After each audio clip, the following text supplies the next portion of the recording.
Welcome to White Pill Radio, the roughly every other episode version of Theology on Air, which is an outgrowth of Theology by the Pint, which is a ministry here in Houston, where every month we gather around craft beer and some food, and we talk about ethics, virtue. I was going to say virtues, but we talk about virtues. Sure. Everything we say is virtuous. We talk about vices. Theology. We talk about politics. Anyway, we talk about all sorts of interesting things because that's what we do. We're Theology by the Pint. But this particular episode, because there's so much to talk about, we can't do it in person, so we have this podcast where we do more Talk Theology on Air. But on this particular podcast, White Pill Radio, this is post-apologetic, ultimately helpful applied theology that looks at news and current events from a Christian worldview. I like to say that this is blessed talk, not happy talk. And so with me today... What's to what? You're pretty happy. Oh yeah, well I am. Well, it can be both, but it doesn't have to be. Indeed. But to learn more, you do need to go to theologybythepint.org. We're pushing people toward the .org. Yeah, we are an org. Sure. It reminds them that we're a nonprofit organization, which might also remind them that they could give and have their gift be tax deductible. Yep. Oh my gosh, what a great time to tell you to go to theologybythepint.org/give and help us keep doing this kind of stuff. And it is important, like in January, like after all this push by everybody, end of the year giving. Yep. I just started my taxes today, and I'm like, do you know how much money I would have to give to not get the standard deduction? You know what I'm saying? So give more. Anyway, so I need to start giving a lot more to everybody, I guess. Anyway, yes, do give, do help us out. This is just totally, funded by the people who like this ministry. It's tax deductible, so help us out. We appreciate it. Theologybythepint.org for that. We're going to have another guest, a first-time guest with us today, but he had a health concern come up, so we just couldn't fit him in. But we're going to have Brad hopefully back soon, and you will also hear him on an already recorded but not yet published conversation he and I did around homelessness in the next couple It got feisty, so stay tuned. It was fun.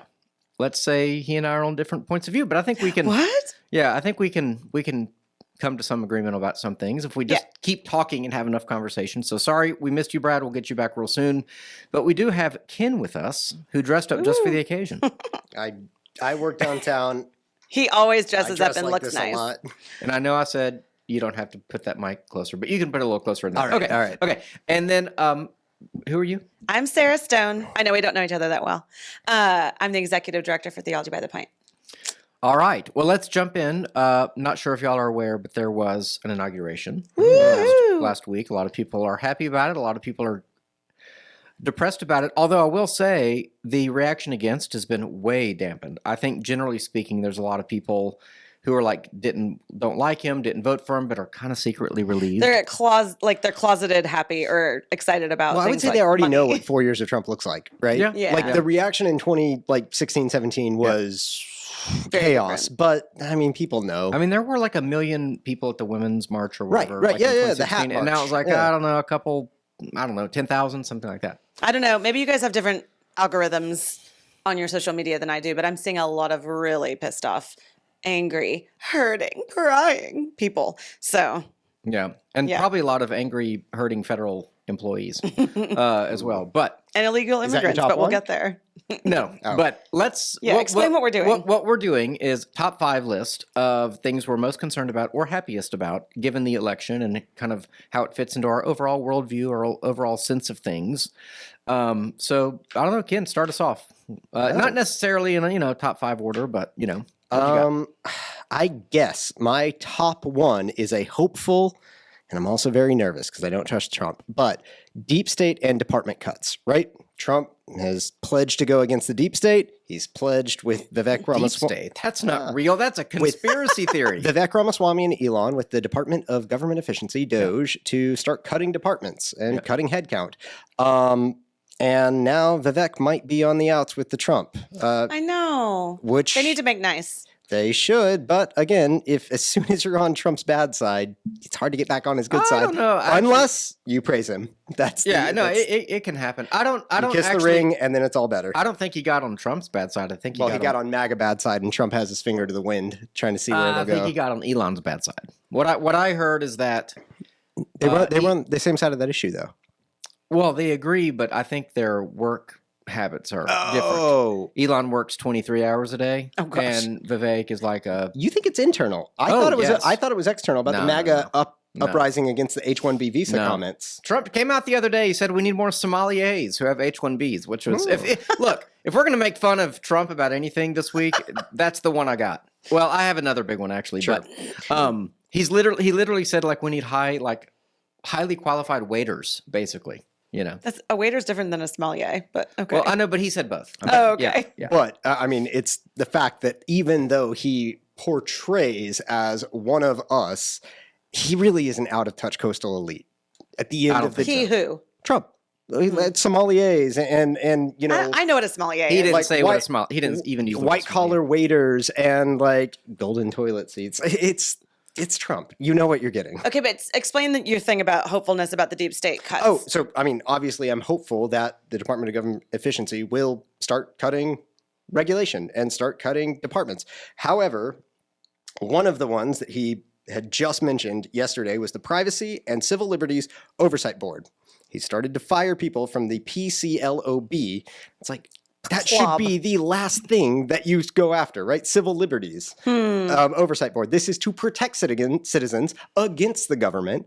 Oh, interesting. And it's one of the first departments that he started cutting headcount in. But do they actually do that? Yeah. Do they actually protect citizens? Yeah, I've they, literally never heard of this. I mean, They kind of like the Inflation Reduction Act. No. just- This Yeah, is, yeah, yeah. No. These are the people that were against the anti-terrorism legislation and saying that the executive actions that like Snowden was talking about were going too far. This is like that. It's a watchdog organization. Yeah. They were talking about regulations, policies surrounding federal spying, transparency and accountability programs. Like this is the government department that does that. And so, not off to a great start. I'd rather he start, cutting some defense spending, but whatever. Yeah. Yeah, some Okay, so Medicare, that's like Medicare, a Social Security. hedging, but also an excitement. I'm excited about deregulation, but not Yeah. off to a good start. Yeah, that's fair. Yep. What you got, Sarah? All right. So these are things that I would love to see. They've either been like whisper promised or I'm just being hopeful. So they haven't happened yet, most of mine. I want him to remove government funding from Planned Parenthood. There was some talk of that. It hasn't happened yet that I know of, but I just recently, I saw this a while back, but I just recently watched again the video and I sent it to myself and I forgot the name, but there's a pro-life organization that has done these Live action. live action. Thank you. Lila Rose. Lila Rose. That have, they've called or gone into and talked to people at different Planned Parenthood locations and posed as things like Like a James O'Keefe style undercover. like posed as say like a pimp and a prostitute, and said things like, well, if we brought in like some girls that needed abortions, what about this? What about that? What if they were underage? What if we didn't want people to know they were underage?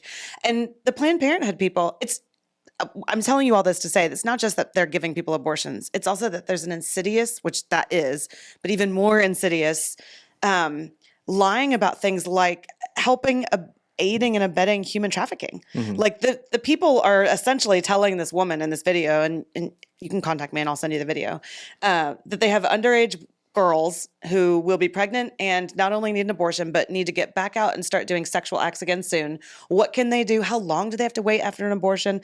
The lady starts talking about what sexual acts they can do just within a couple of weeks. It's really gross. Yeah. The point is Planned Parenthood is disgusting and gross, and I can't wait to see them fail miserably and just that should be first go. on the chopping block. Maybe the civil liberties thing you're talking about is like the worst thing ever. Planned Parenthood is even worse. So Yeah. yes. Yeah. Well- $700 million. And they're like, oh, no, it doesn't go toward abortion. I mean, come on. It's like, okay, then you can spend all of your donations on whatever, abortion, so that because the government's covering all the, I don't know, trans stuff you're doing. Yeah, well, that's another reason, but that'll come to my number 5. I don't want to give anything Gotcha. away. Yeah, no, for sure. Lila Rose today, the March for Life happened to be today in Washington, D.C. J.D. Vance spoke there. I saw that. Yeah. Oh, very cool. That was a pretty big deal. Mike Johnson, Speaker of the House, also spoke there, so that was also a pretty big deal. So a lot of wins on the cultural war front. But she said today, abolish abortion. And if you've heard me talk about this, you know that the word abolish or abolition is important. It's distinct from the pro-life mantra, which is they say they want to end it, but then whenever push comes to shove, they essentially want to regulate it. And it's incrementalism versus abolition. That's the kind of meta worldview debate around that topic. But I'm seeing more and more people, for example, Russ Vogt, boring guy, head of OMB, Office of Management and Budget, but the most important guy for Doge, because actually Doge is under Russ Vought's OMB. And one of the criticisms he had in his Senate questioning was about his stance on the abolition of abortion. And so I'm just starting to hear that word just pop up. Yeah, nice. More and more and more and more. And I think that's really important. And again, as I predicted, it is going to be the case. I know with the Texas legislature getting started, there's already an abolitionist movement in Texas. It's going to become obvious that the laws that we've passed will not end abortion, that they're still happening by the tens or hundreds of thousands, even in states like Oklahoma and Texas. And so we're going to have to reckon with this again at some point, and we might as well start using that word. And so I like that Lila Rose did that, because I think of her as more in the pro-life incrementalist camp. So that was good. Cool. What's your number one? My number one is, and actually this wasn't talked about, so I'm kind of cheating. I'm speaking this into existence. Oh, manifesting. Let's go. I'm manifesting and declaring. But balanced budget amendment. It has been talked about many times in the past. In the 90s, Newt Gingrich tried to get it going, and Bill Clinton actually said he was for it. I know that amendments may be impossible, except for the 28th, which Joe Biden declared unilaterally exists now. I declare bankruptcy. Exactly. Yeah. So, but a balanced budget amendment, and I wrote an article for this at our, hadn't been published yet, but you should subscribe to the Everyman Commentary Substack. Shout out, thank you.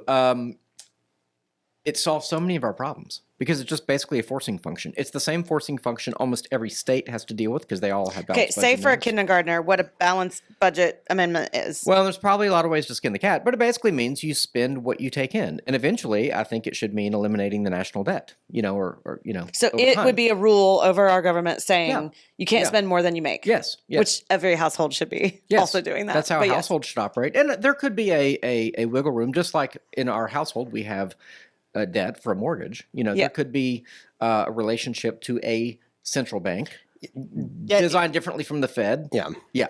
Debt isn't necessarily the problem, but when you're starting to pay so much on interest that it's outweighing the rest of your expenditures, that's when it starts to get really scary. So we take in about $5 trillion a year, give or take. Okay. Like 3 of that, or maybe 2.5 of that, is just for Medicare, Social Security, and Medicaid. Right? Okay. So half of that just goes to those 3 programs. The rest goes to the $1 trillion military. And then all of our, all the roads and bridges and infrastructure, and all the federal workforce, the 450 agencies, everything you see. Our airports and everything. And so we can't, $2.5 trillion can't pay for all that. So we routinely go into $2 trillion now of debt every year. Like somewhere along the way, like Doge is basically a dream. It's an interesting idea. But even if Doge is wildly successful, it's only a matter of time without a balanced budget amendment that we're going to go back to profligate spending, which I don't even think Doge is going to cut back on very much. And we do, I know, Trump says he'll never touch them, but we do have to reform Social Security, Medicare, and Medicaid. We just do. I mean, it's unsustainable. So anyway, so balanced budget amendment would be like Mount Rushmore, like put the man on Mount Rushmore right now. Like just put Trump bookend Mount Rushmore. He can be by George Washington and by, is it Lincoln on the far right? Because to me, that would add to spending. Evan, Evan's going to do it. They have to. No, too bad. That would be an expensive project. Too bad. You got to fit it. You got to fit it in. I mean, and that's the whole point. When you have a balanced budget amendment, you have to make it work. You just say, "Sorry, we can't have the immigration. When you make it cost us however many billions a year. We can't have the military. We can't have the this. We can't have the. We're going to have to figure out a way America, to you live cannot within get your our means. nails done. You make it work one of 2 ways: you either cut spending or you increase taxes. Right. Well, how popular would that? No, I wish people could see your face. Trump is a tax and spend deficit spending under Trump was just as bad as under Obama. No, I agree. So I think that but when you have to figure it out, then you will. Yeah. And I think that raising taxes is a political career killer. So they would rather cut spending than raise taxes, I think, at the end of the day. Or you create the ERS, the External Revenue Service, which he talked about in his inauguration speech. Yeah. And so I think that's quite brilliant. Yeah, make the rest of the world pay for what we need. Tariffs or taxes. China doesn't pay tariffs. The U.S. consumer pays tariffs when the supplier pays tariffs. Yeah. And now you're on a whole I know. Okay, so that was very aspirational. But what do you got for number 2? So my number 2 is the free speech thing that Trump signed on Monday. Yeah. He issued an executive order, which, I mean, executive orders are usually just ceremonial. Yeah. Yeah. Some of them are pretty scary. And like, I'm glad he's overturning a bunch of stuff that like Biden issued. Mm-hmm. Some of the stuff that he's proclaiming from the, pulpit of POTUS, I don't like. And that's why I don't like executive orders. I like legislation. Yes. Because at least it represents you and me. But free speech, it was called Restoring Freedom of Speech and Ending Federal Censorship. Was the name of the executive order. I like that in name, in theory. I told you guys last time we talked about Trump, I don't think he knows what the 5 protected parts of the First Amendment are, right? And he's definitely doesn't have a First Amendment instinct. His antagonism to the press is something that, like, yes, they're antagonistic to him. Being president means you're above that. You have a sworn duty to the Constitution. The salamanders at, like, NBC or the New York Times, like, they don't have they have not sworn their loyalty to the Constitution. The president has, right? The First Amendment of the Constitution protects freedom of the press. When Donald Trump is tweeting about fake news and ending license and like taking license away from NBC, talking to Jeff Bezos about like, what did he call Jeff Bezos? He said, the Washington Post is owned as a toy by Jeff Bezos. Amazon is getting away with murder. It's true. And he was totally true. He was threatening Amazon's R&D taxes, right? That they reduced their tax burden through R&D. Yeah. And Trump was threatening Bezos because Washington Post was reporting poorly on him with like, that's not something a president should do, right? Okay. First Amendment, he doesn't have a good First Amendment instinct. I'm glad that he signed the executive order. I want to see more of that in his administration and less of what we saw. What would that look like to see more of the freedom of speech? Like, Partner with the People in FIRE, which is the Foundation for Individual Rights in Education. They stand up for freedom of speech issues on campus all the time. Okay. Another freedom of speech issue would be, don't go after journalists, right? Don't target journalists like he did, and Obama was worse, but like in his first administration. But doesn't the press have an obligation to be somewhat fair? I mean, Trump's negative.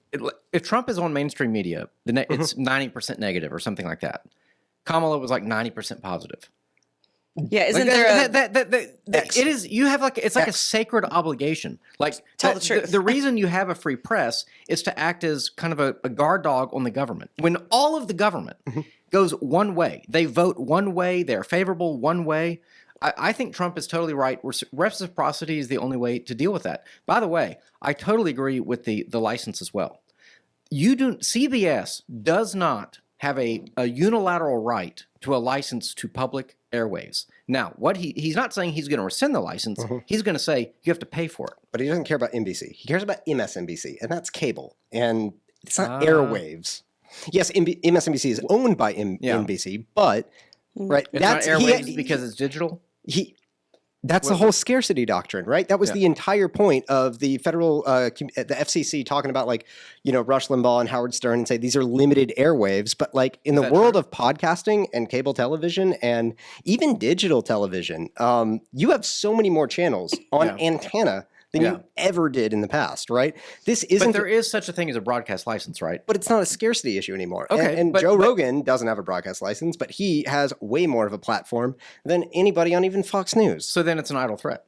What I'm saying is it's no longer relevant because airwaves are no longer the main medium of communication, right? Yeah. There's not a scarcity issue anymore. Well, I don't know. I mean, I still have an antenna. and it's not only television and airwaves. Like he threatened Mark Zuckerberg when, for I better not see for spending $400 million on the 2020 election. We threatened to have him arrested if he committed crimes. I was going to say, isn't that on your side of things, Ken? Because he was shadowing certain things, not letting things come to light, covering up, not letting certain stories be shown. The whole Hunter Biden laptop. He's admitted it. But yeah, he admitted that his company was strong-armed by the federal government. Oh, boo-hoo. Be a man. But wouldn't you want Like I'm just saying, Zuckerberg in the has interest to of put free everything in the speech. light, just let it all out. I'm just saying I have sympathy for somebody who pays the mafia when they tip over your table and said it'd be a shame if something happened to this nice Sure. pizza restaurant. Sure. I have sympathy for that person. Yeah. Okay, but your aspirational, the reason why this is on your list is because you want more freedom of speech. So I'm And assuming I wish it was an instinct that he had instead of yeah. I don't know. He was the podcast president, you know. So if anything, he is giving voice to all of those independent voices that don't have broadcast. Again, And CBS, like for example, they may be settling that lawsuit that he has against that Kamala interview, where they totally edited re-edited her answers. Well, Like, don't you think that's wrong? Yes, I think it's wrong, but should it be illegal? Hey guys, Sarah Stone here. Sorry to interrupt what I'm sure is a riveting podcast episode, but Theology by the Pint needs your help to continue providing these podcasts, offering our in-person events, and growing so we can bring thoughtful conversation and the hope of the gospel to a world that's increasingly walking away from church and from faith. Now that we're a 501c3 nonprofit, all donations are tax deductible, so we've crunched the numbers, and if each listener of this episode gave just $1 for each episode you listen to, we'd put a huge dent in our annual budget. So consider giving today.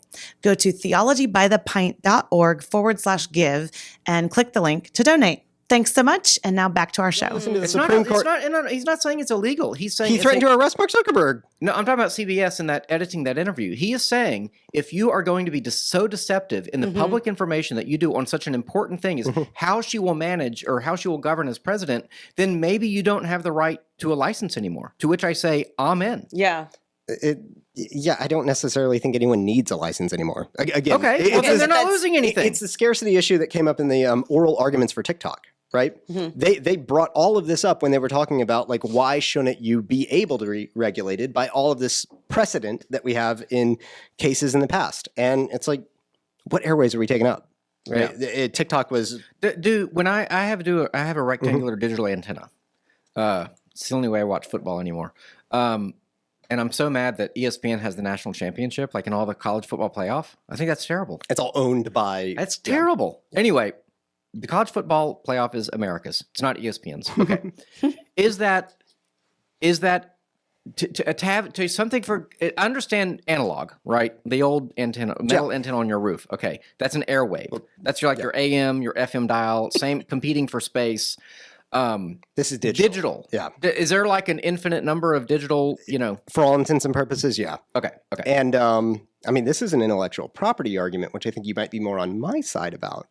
I'm an anarchist, guys. I like when the government grants like a protection for a company, basically a monopoly, for them to do whatever they want with this thing that the government granted them a license to. Intellectual property on pharmaceuticals, intellectual property, honestly, on like anything Disney has. I don't really respect that. It's a government like granted monopoly, and like the airwaves conversation. I think a million flowers blooming is way better than giving like one tree to one company and having a bunch of dead grass everywhere else. Yeah. I think that's proving to be true. I don't think I disagree with that. Yeah. All I'm saying is that his criticisms of a lot of journalists, and the news networks, I think, are well-founded. Yeah. I think it's personal. I don't think it's principled. I think it's they personally don't like me, so I don't like them. I don't think it's a principled stance. He definitely has thin skin. but- Those two things can coexist. They can, but I'm saying one is suspect when you're so obviously thin-skinned. Yeah. Right. Man. Yeah. Maybe I'm also gotten thicker, thin-skinned, though. so maybe It's gotten yes. thicker, though. It has. Okay, we're still on number 2. I know. Okay, we'll go faster. My next one has to do with the farming industry. I really hope that with the RFK Maha movement in his ear, Trump will ban the use of glyphosate, which is Roundup, and other pesticides, like the ones that have been banned in most other countries, most of Europe. There's thousands of chemicals we use that they don't use. It's gross. And the reason why I'm going to do that is because I think it has detrimental effect on our metabolic health. I think it's making us sicker and fatter. And I also just want the price of my organic groceries to come down. Like, I don't want to even have to go searching for organic groceries. I just want to buy groceries and know that they weren't sprayed with poison that's going to mess with my insides, you know? Organic is a total scam too. I was going to say. Yeah, that. well, yes, and there's a whole conversation there to be had, which that's another thing about being an American. It's so like, okay, well, it's certified organic, but is it from a certified organic that I trust? And what does that mean? And what loopholes did they have to, it's gross. This is why I'm trying to get a lot of my produce from local co-ops, but that's expensive. Sure. I just got around to reading Joel Salatin's book, Everything I Want to Do is Illegal. He's a kind of godfather of organic You know, there's a farming. documentary that just came out about him. Oh, It's no. called like The Insane Farmer or something like that. Well, No, he's, it's good. It's gonna be good. He's definitely he put in the decades of work, and now he's finally getting his due. You know. Yeah. And anyway, but he talks about how he was given an organic label because he runs a farm with pigs, chicken, and beef. Mm-hmm. Is that right? Anyway, yeah, and like he just he has a whole process. He does eggs, he does meat products and all that, and it's totally organic, doesn't use any- Regenerative farmed. yeah. So soil, enrichment, building of ponds, Anyway, but he talks about how he was given the organic label at one point, and then it was taken away because I don't remember the details, but there's something about getting, the label that you had to do this, and that. This, Yeah, it was like, there's well, some weird hurdles. I didn't do that, but like everything But I do nothing has is changed. organic, Yeah. And he had like a bunch of flyers, like I don't know, like throughout the county, right? And they were old, and he printed, you print like 5,000 at a time, and they were distributed like years before. Well, he lost his organic label through some bureaucratic machination that we would all think is insane, and he was like threatened to like be like fined because he has these years old flyers that call his food organic. Oh gosh. And it's just it was just an example of how like, well, it was organic, it still is organic. Right. But you changed what organic means. Right. And so now I'm going to get in trouble for the 4,000 flyers that are sitting around at the bottom of somebody's, public display cabinet. Yeah. Anyway, so yeah, but back to this, I would agree. I mean, I actually hope he ends up in the USDA. He's been interviewed by RFK several times, and I hope there are a lot of people in that world that do, clean up the food supply. So I'm totally with you on that. I would love to have a dedicated episode with our resident crunchy granola mom, Meredith, Yeah. on this kind of stuff. We did we one. So I would love to do another one, but we did one. It's funny because this came up in my memories. We did one a couple years ago. I was so inspired by it that day I went and discovered what I now go to all the time if you live in Houston Heights is a place called Central City Co-op. Shout out. They do all locally sourced organic everything, produce, meat, pantry items, whatever. But I went there and I got some of their food, and I I did an Instagram post and I just saw it again. They're kind of connected to, or they used to work alongside Meredith's organization, Gastro Church. So we've done it before, and it is inspiring. And if you start really digging into this issue, you will want to go eat, regeneratively farmed meats and organic produce. It tastes better. It's better for you. It's better for your gut health. It's better for your metabolic health. It's better for wrinkles. I mean, appeal to vanity. It's just better for everything. I'd love to push back because I'm a bit conflicted on glyphosate. Okay. My grandfather was a cotton farmer out in West Texas. Okay. And he had lymphoma, and he swears it was from Roundup, from glyphosate, and I don't know. I'm like 60% conviction rate on this, so it's not a high conviction statement, but like I think glyphosate might be more of like what we see in California, where they just slap this causes cancer on like everything. Well, when we do this episode, I will come ready with some data for you because I don't think it is like you have glyphosate one day, the next day you have cancer. I do think it predisposes you, and it makes your metabolic health such that cancer gets a stronger foothold. We all have cancer cells in us all the time. Yeah. So are they allowed to grow into tumors and then take over? Well, depends on how you take care of your body. Yeah. And oh man, I lost my train of thought. But even if it turns out that it's not, quote, as bad, which I think it is, there are many countries that farm all kinds of delicious food without it. Like, we don't need it. Well, it's a price issue, right? I mean, the reason my grandfather used it was because You could do more. the weeds are a problem, especially in lots of different types of climates. Yeah. Now, maybe there are some climates that don't have weed problems. Great. What Well- what about pesticides though? Like, shouldn't we be worried about like locusts coming in and eating the whole crop? Like, I mean, seriously, like, didn't that Well, happen? there in the are past? more natural pesticides that you can use. There Okay. are some pesticides too, but right now the naturalist movement is really concerned with glyphosate. Okay. Yeah. So and that's for weeds. Yes. Not okay. It's to target any crop that is not the one that you want to target, right? Gotcha. Well, not to mention, there's a whole nefarious, and we'll talk about this when we do the podcast. There's a whole like nefarious underpinning to the glyphosate thing because that was billed as this thing that was going to feed the world, right? If we use this, we'll make more, then there'll be more for the world. But of course, it doesn't work like that. There's enough food right now to feed everybody in the world, but they don't get fed. And it's not because of using or not using glyphosate. It's because of money and corruption and greed and those kind of things. And so unless you're going to fix the human heart, I think it was sold to us as like, oh, we can feed everybody. And doesn't that sound so nice? And then all it did was poison us. Well, that would be my argument if we're having like a nutrition science thing is like the number one thing is a caloric deficit, right? That is the number one thing to get your health in order, is that, calories in, calories out. After that, we can talk about the nature of the calories. Well, but we're definitely in the after that phase. Yeah. Well, because it's like, we're throwing away about a third of our calories. I think America throws away about a third of its food. rice and lentils is so cheap. Yeah, So cheap. that I will say that like this is like really old man yells at sky of me, but like I do like people do complain about like the price of groceries, and that is true. But I'm also like you can still eat pretty cheap if you just eat rice and beans. Yes. Okay, like it can be done. I've done it a lot. And I've learned how to make good rice and beans. You know what I'm saying? Like, learn how to do it well, and you'll be happy. Okay. You take one thing away from today's podcast.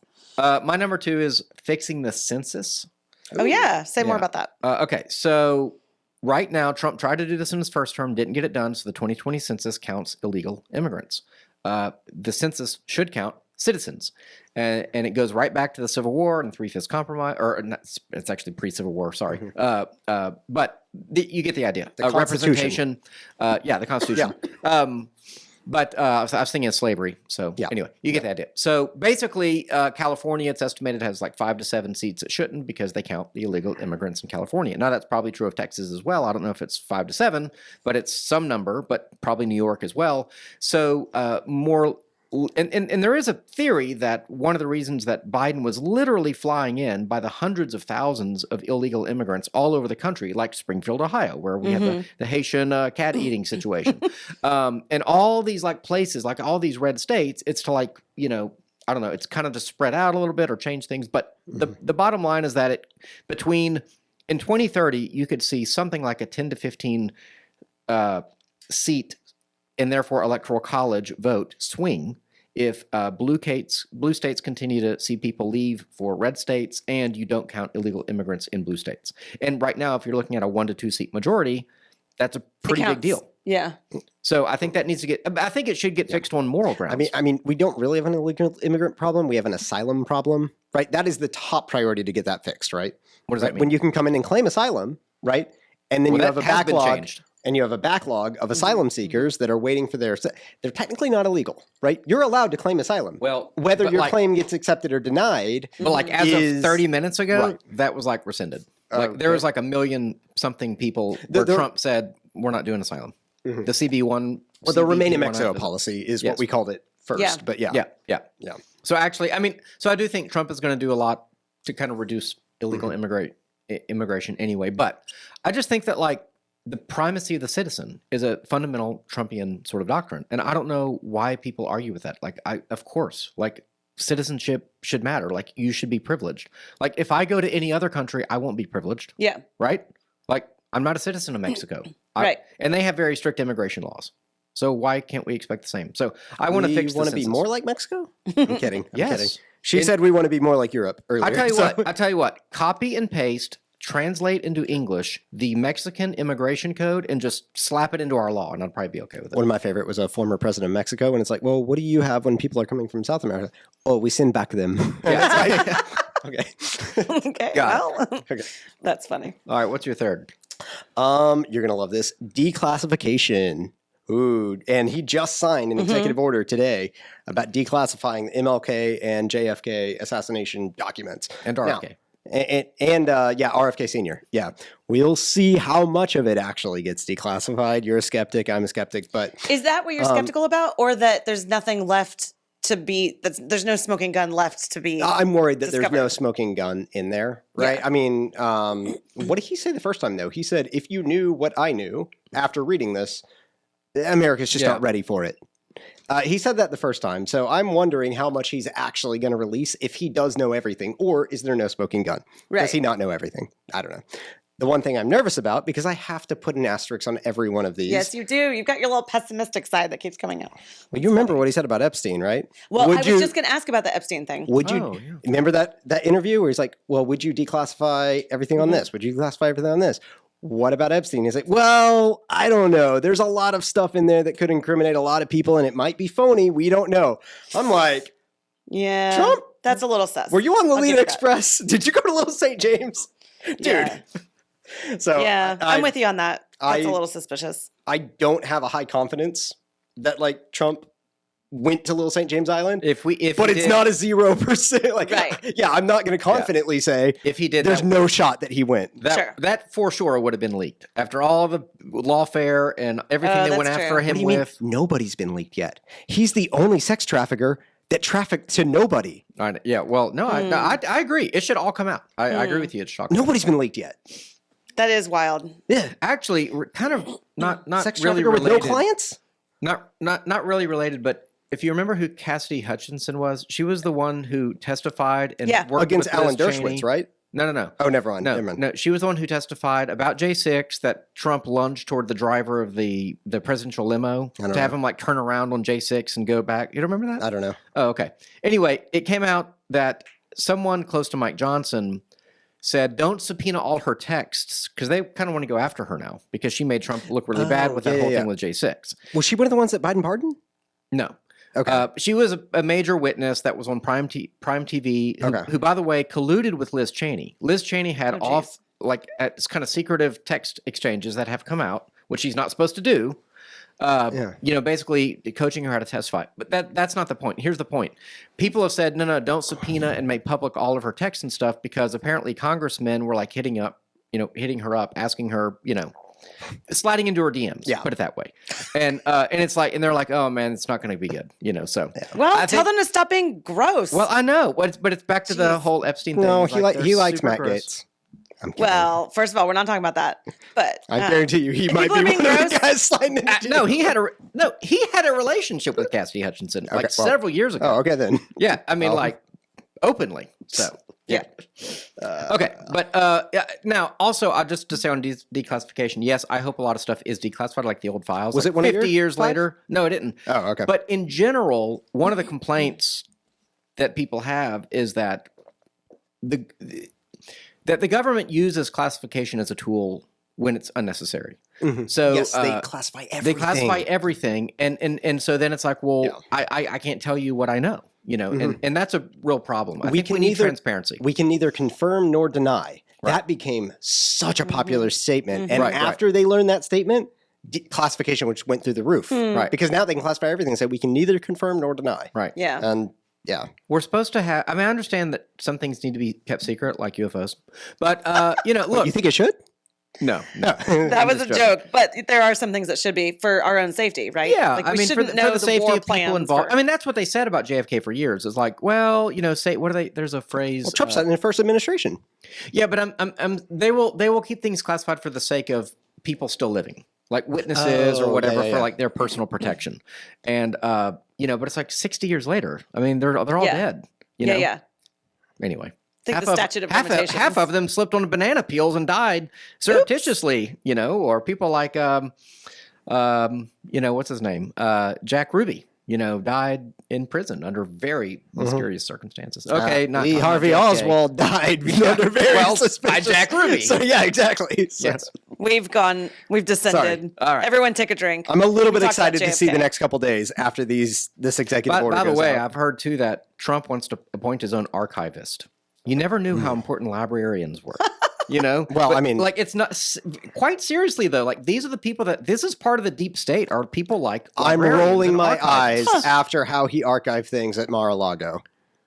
Oh, I think he's like totally, basically innocent of all that. He told them to move it so that the It was like investigatory. secure. He has Secret Service. No, at he his said so compound. they won't find it. I don't know about that. Okay, my number 3 is really not politically correct, but people already know that I'm the burn it down girl, so I know. Oh, again. I'm hoping that Trump will do whatever is necessary to I won't phrase it how I have it on my phone right here, but give Israel the green light to finish what they started with Hamas and any other Iranian proxy groups in that area. Hezbollah, the Houthis, any other begins with an H, bad guy, terrorist group. Houthis were just designated a terrorist organization. Okay. Because That they were happened. named Yes. that or whatever by Yes. Biden. Yeah. Okay. But anybody over there or anywhere, but especially in that region that is wreaking havoc, the kinds of people that would take women and children hostage and keep them for well over a year. What are we all like a year and a half now? It's so gross. Children, babies, there are babies being held hostage. And then indoctrinating their people to, the kids that are the Palestinian kids, you can hear them chanting like pro-terrorist phrases. And I'm not saying that we should bomb these children, but there is so much evil going on in that region.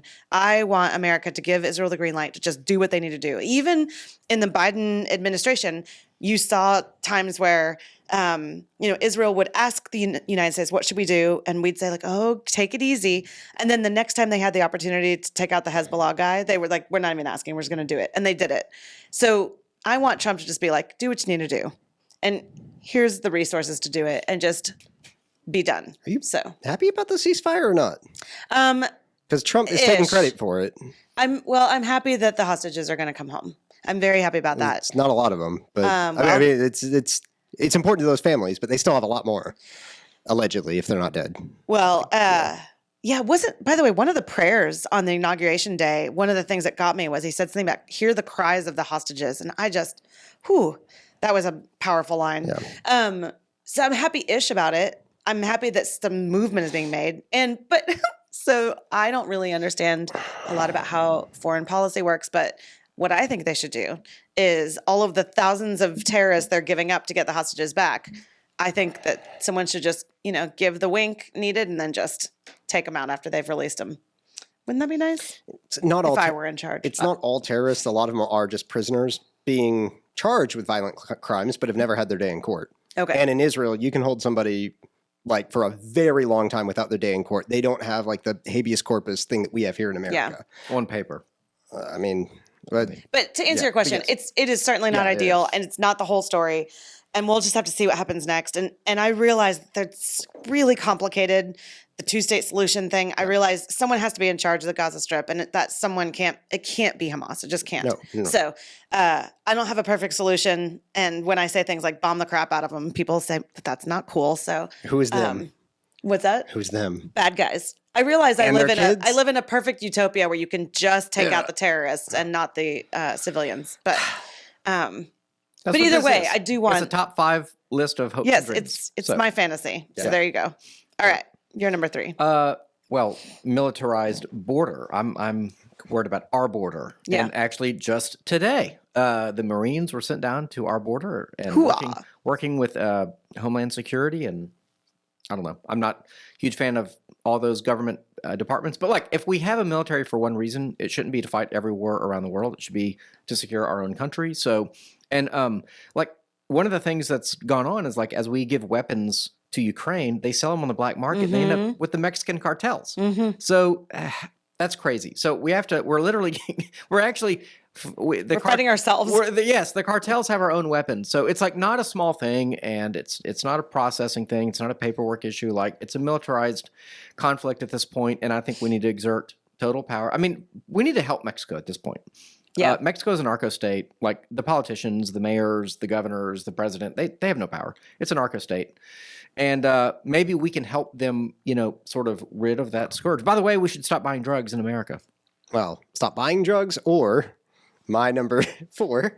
Yeah. Are you done with number That was 3? a nice segue. Yeah. All right, my number 4 is the pardons, right? So I would say drugs are a supply and demand issue. Oh. And Ross Ulbricht tried to make the cartels hurt. There's the story of this young man, a Rothbardian Ron Paul fan, very libertarian-minded, and he had a vision where people could buy and sell drugs without the violence that empowers people and enriches people like the cartel. Because the only way to buy drugs now is to go to criminals. Literally, you have to be a criminal to buy and sell illegal drugs.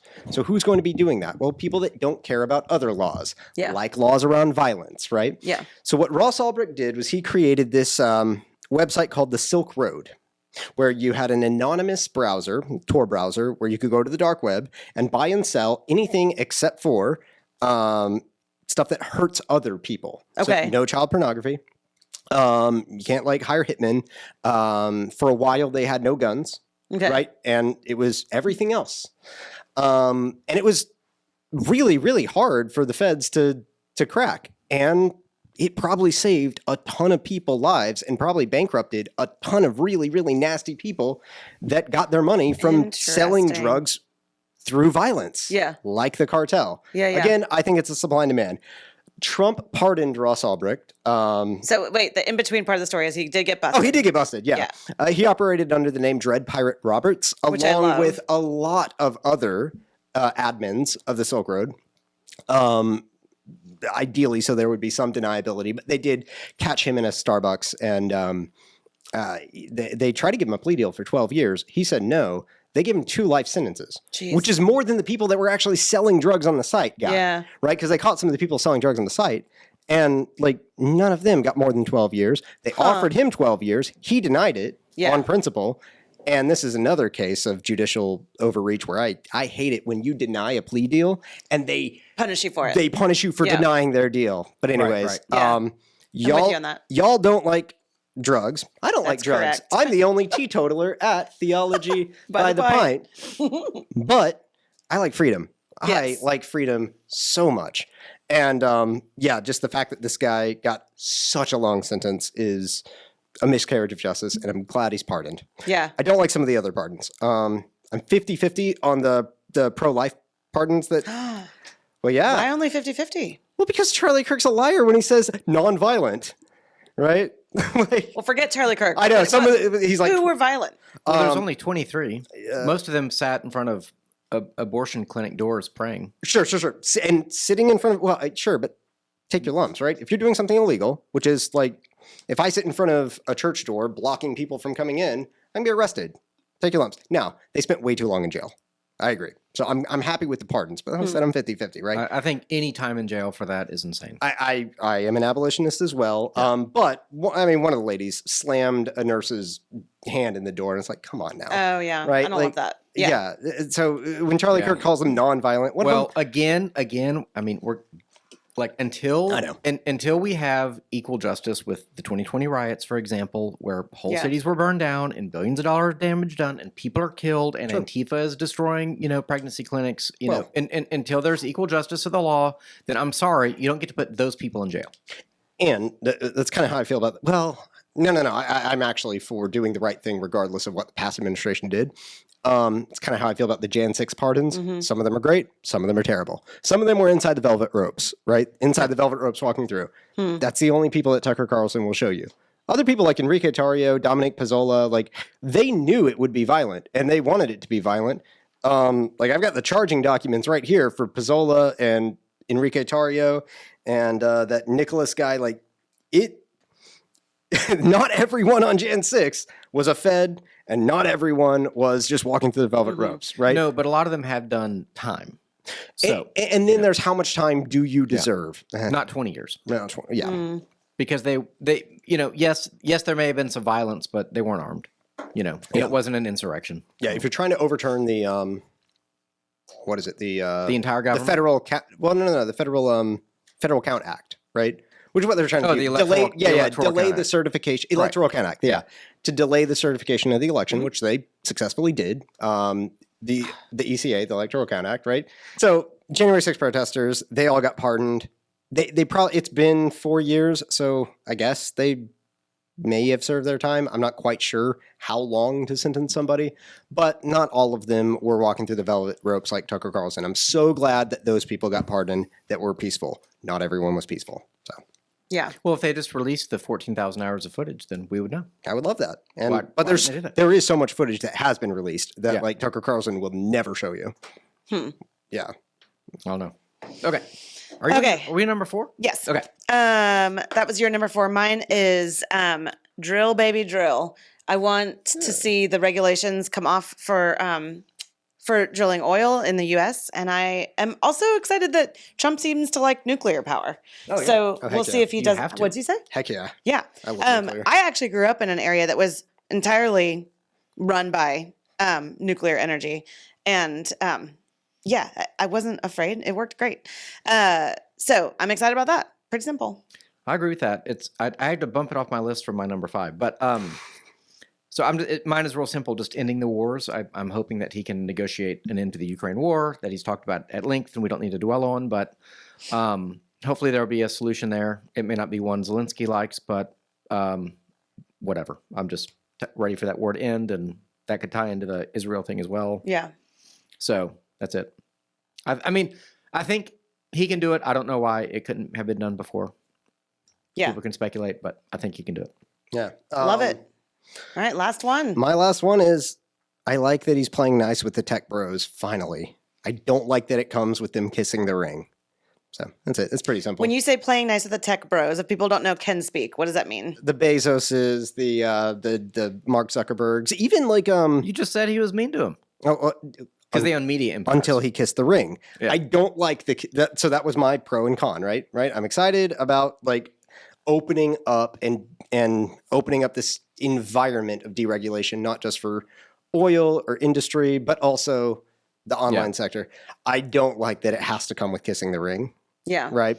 Which, I'll threaten to throw you in jail. I don't know about that. I don't know that like he demanded it. I think they were smart. I think they basically said he's Yeah, going to because win. it started happening before he became Yeah. president. I think they were like, he's going to win, and We should probably be on his good side. So I view Trump's threats to arrest Zuckerberg the same way I view the if he committed crimes, the it wasn't a unilateral. It's not what they did to him. Okay, what they did to him was show me the man, I'll show you the crime. You should be outraged at the injustice he faced.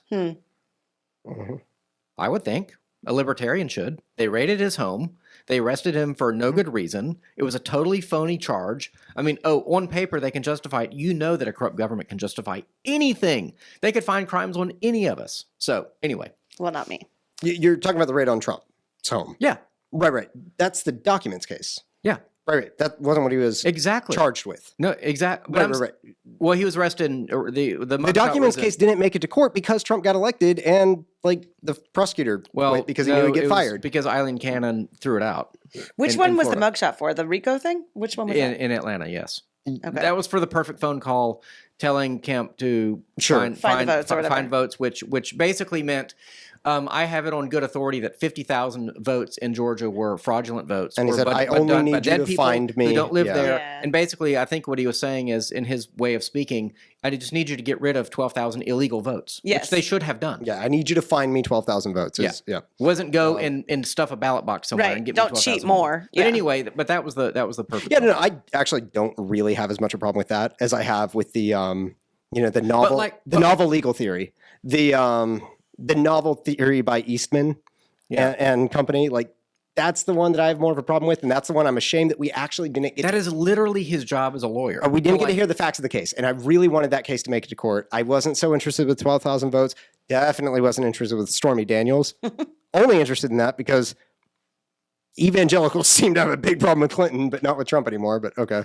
Well, I would say that he denies any wrongdoing, first of all, and many rich men have paid off many nuisances and signed NDAs as a matter of course, Yeah. and that's not a crime. Yeah, again, And to tie 34 invoices and emails and checks, which is like 15 times 3, or to an you get the idea. in-kind contribution is insane. Yes. Yeah. And they never did Right. We're now mixing trials.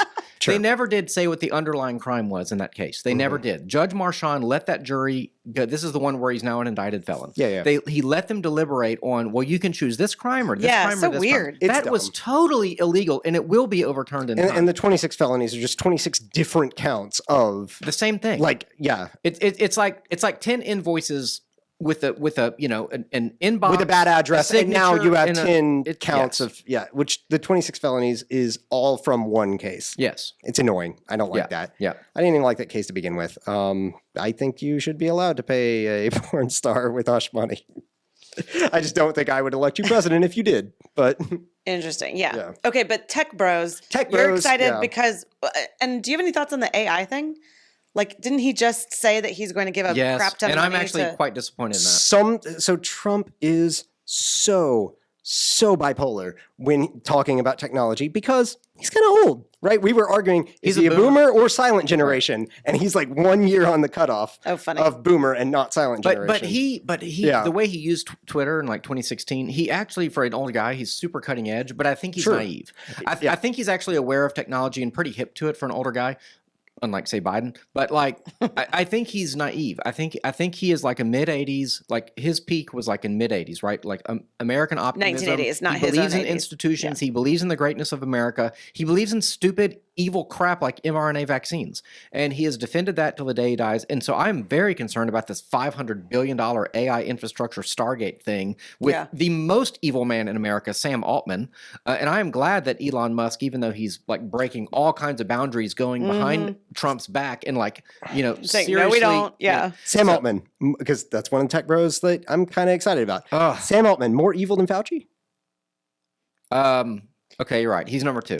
Number First two? of all, people I could listening- start naming a Sam lot more. Altman, Who is he? OpenAI, yeah. used to do, Yeah. used to work closely with Elon, and then he made it a for-profit corporation. ChatGPT is their main kind of retail product, you might say. But Why like, is he evil? I think he's Mr. Data Collection. I think he's Mr. We're going to Okay. re-engineer the future. He's a unbeliever. Transhumanist. Yeah, transhumanist Yeah. for sure. I don't trust him at all. I think he's super deep state. If the I data- can't, Okay. and by the way, Larry Ellison, Oracle, super deep state. I would listen to Nicole Shanahan, what she I- says about these guys. I would love to talk about AI because, like, probably on another podcast, because, like, the whole point of data collection for AI is we don't know, like, not even the people using, like, building the software. The whole point about this large language model learning system is that they don't even know what happens to the data after it's collected, right? You have a bunch of inputs and a bunch of self-reinforcing machine learnings that happen Yeah. on the inside, and you get outputs. And the only way those, think of them like neurons in your brain, the only way those are trained is by like evolutionary reinforcement. And you don't train generation after generation by having babies. You can train them in seconds with new generations of learning models, right?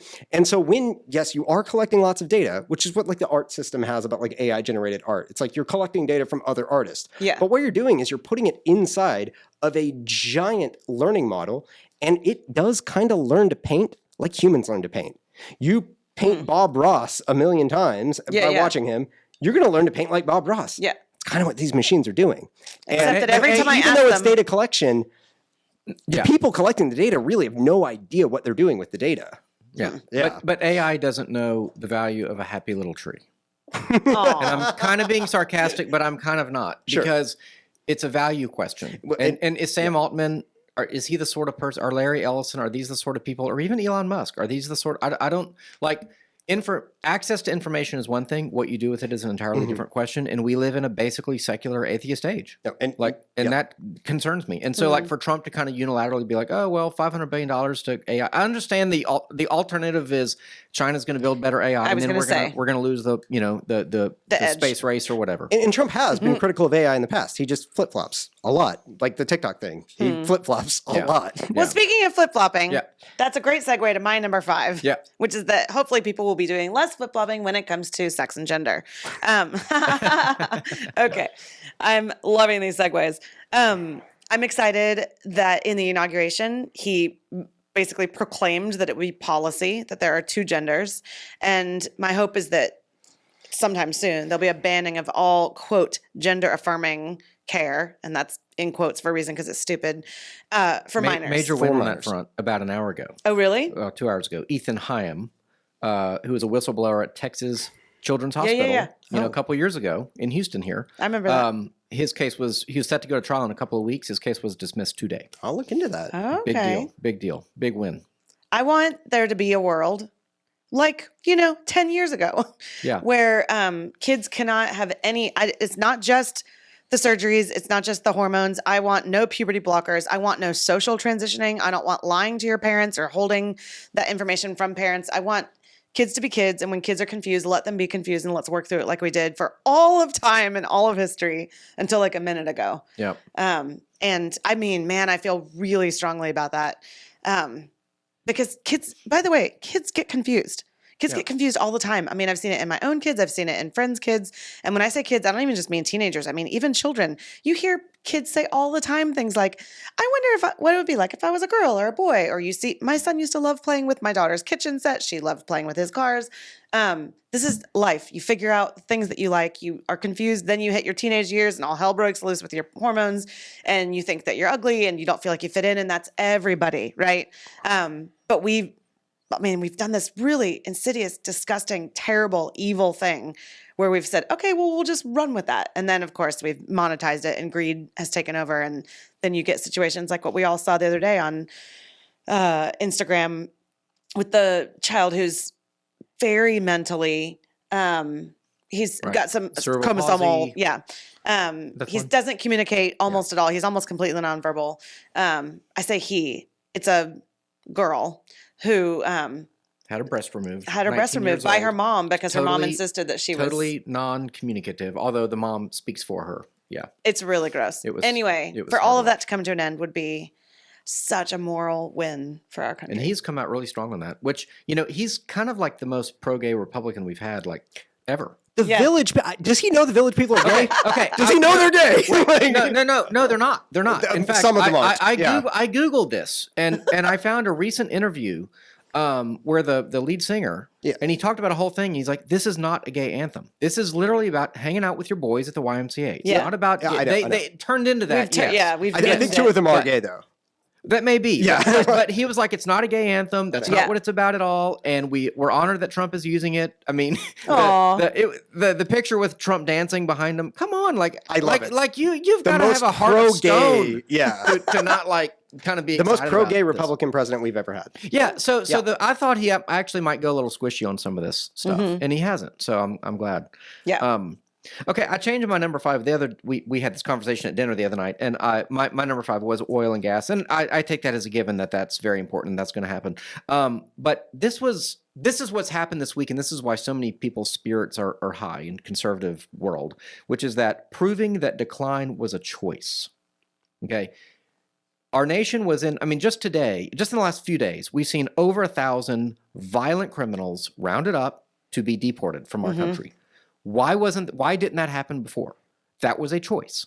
All that information was there in the other administration. They could have done it. They chose not to. And you could go on and on with example after example after example. The JFK files, the drilling for oil, the good negotiating with foreign countries. Basically decline, it's a choice. It doesn't have to be this way. Cities don't have to decline. They don't have to allow crime. They don't have to allow homelessness. They don't have to watch their property values tank. It's a choice. And it's a choice that, for whatever reason, I would argue the left has made over and over. I would say it's because they're globalists. They're not proud of this country. Anyway. But I'll give some examples. Violent immigrants are being deported. He went off at the World Economic Forum, and just told those globalists to their face, hey, we're putting America first with no apologies ever again anymore. That was awesome. He's ending solar and wind. It's futile. It doesn't work. We're doing, nuclear, oil and gas, coal, the opening up of the RFK, JFK files, et cetera. And other things we talked about, ending weaponized government. And he keeps his promises. Not a small thing. But these executive orders, yes, they're limited. However, he came in with all of these ready to go because people have been doing the homework. Yes, Project 2025, unashamedly. A lot of people were doing a lot of homework for a long time. They had these ready to go. And he knew when he made promises on the campaign trail what he could do. He didn't make promises of like legislation that he couldn't be sure would get passed or not. Sure. He said, this is what I'm going to do. And he's doing it. Yeah. And just seeing someone do what they promised to do, which I think he also did in 2016, by the way, although he's a lot more hamstrung.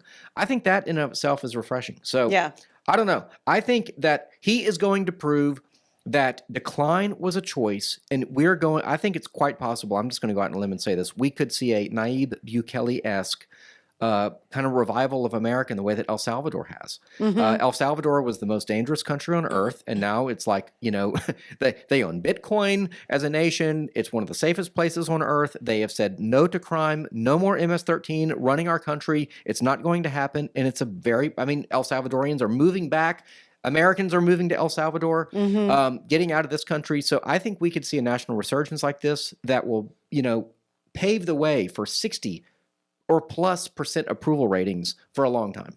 And when we had dinner the other night, one of your 5 was American pride. This would Yeah. go along with that. Yeah, like people absolutely. actually being proud to be Americans.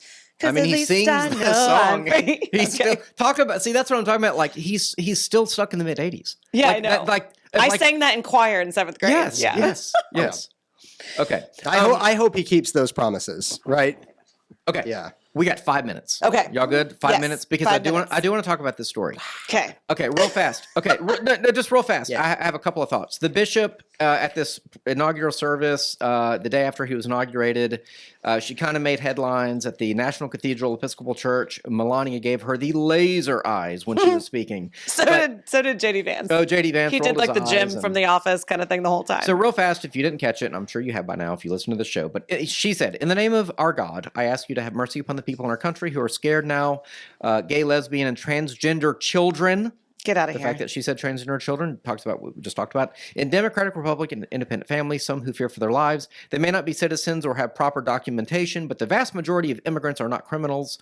Well, if they're an illegal immigrant, by definition, I'm sorry, they are a criminal. They pay taxes and are good neighbors. They're faithful members of our churches, mosques, and synagogues. She also said something else. Like, she had said 2 other, like, temples and one other thing I didn't know what it was. I was like, Yeah, what there is was a that? word I didn't It's know. like a Baha'i place. Anyway, it you know, Trump wasn't happy about it, but I will say this: I will defend, I will defend the right to speak truth to power. Okay, so I do want, like, our religious leaders, when they have the opportunity to speak to presidents, to say, like, this is the morally right thing to do, and this is what I want you to do in the name of Jesus Christ. Nathan. Yeah, the prophet Nathan. Yeah. Mhm. Yeah. Now, my But issue was she talking to him or was she Have Yes. mercy. She was imploring him to have mercy. Yes, Yeah. and No, she I'm saying, addressed what him was, directly. What was she supposed to be doing in that moment? Well, Praying or giving a yes. sermon? A homily. I don't I actually know. thought it might have been a benediction or something, Yeah. but it was a kind of parting shot, is how I. Because I think she remember took it hostage. Like it wasn't like, hey, what are your thoughts for the president? You know? Yeah.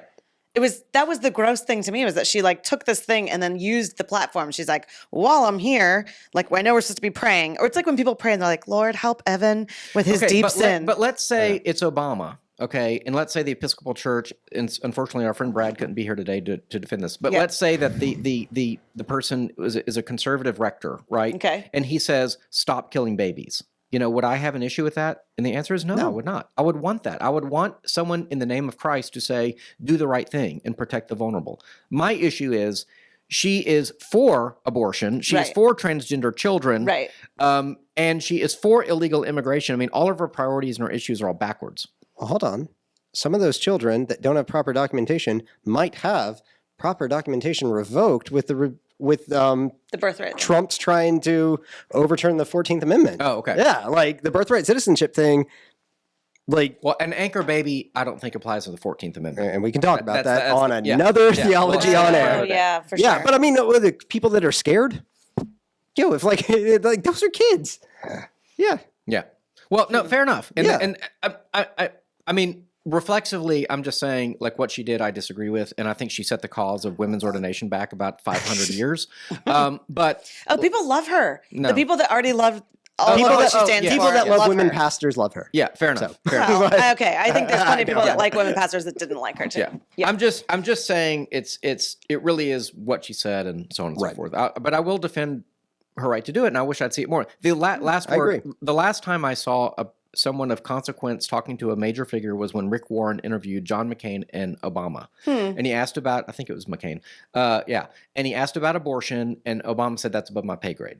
You know? Oh, interesting. And Yeah. so I don't remember, you know, last thought, Justin Peters, who I really like, said he kind of feels bad for Trump that his only experience with religious people are people like her Yeah. or like the word faith heretics. Yes. You know, I mean, yeah, Franklin Graham Yeah. is like in his orbit, and that's probably He's got the a solid prosperity guy. gospel people just like, Yeah. I'm like, See? no wonder he doesn't take any of us seriously know. because he's surrounded with such. Has the man ever heard the gospel? I've wow. heard the name King Cyrus over and over Yeah, and yeah, over yeah. and over and over again from these people.